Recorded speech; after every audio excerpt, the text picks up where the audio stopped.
South African Airways flights between Zimbabwe and South Africa have been affected by restriction imposed by Zimbabwean authorities on operations. The decision to impose the restriction emanates from Zimbabwe requiring a foreign operator's permit from the airline to continue operating in Zimbabwe. A flight from Harare to Johannesburg could not operate on Saturday morning. Meanwhile, the Minister of Transport, Joe Masangwanyi, will meet all aviation entities from the department to discuss the grounding of an Air Zimbabwe aircraft on Friday. The department says the aircraft was grounded due to non-compliance with South African civil aviation regulations.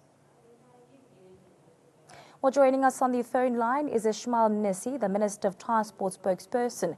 A very good morning to Ishmael. Thank you so much for your time and for joining us right here on 8 and 7 this morning.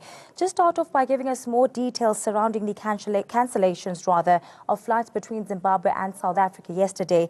Have the flights resumed as of yet today?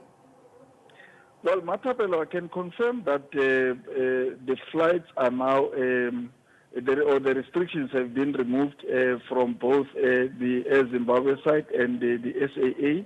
They are now fully operating.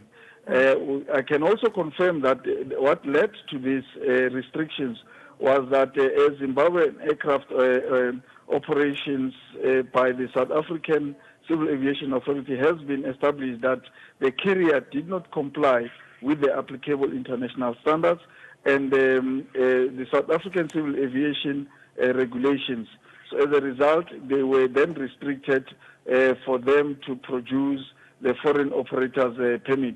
In the same vein, we then established that the South African Airways also was not in possession of the same FOP, which compelled the Zimbabwean Aviation Authority to restrict them. And Mnisi, with the Minister of Transport, Joe Masangwanyi himself, is also expected to meet with the aviation entities to actually discuss this further and to find out the reasons behind this. Just talk us through that. Has the meeting take place, or when is it going to take place, and what can we expect from that meeting? Well, Matapelo, the meeting took place yesterday as per our public statement.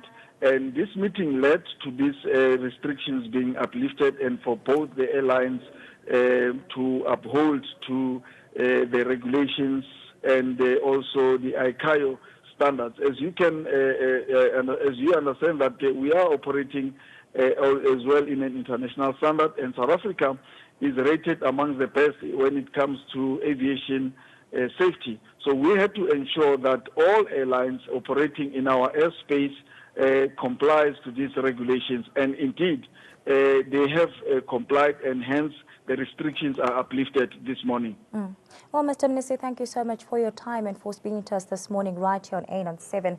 Well, that was the Minister of Transport spokesperson, Mr. Mnisi, just unpacking more details on the standoff of flights between South Africa and Zimbabwe, which were affected by restriction imposed by the Zimbabwean authorities on operations.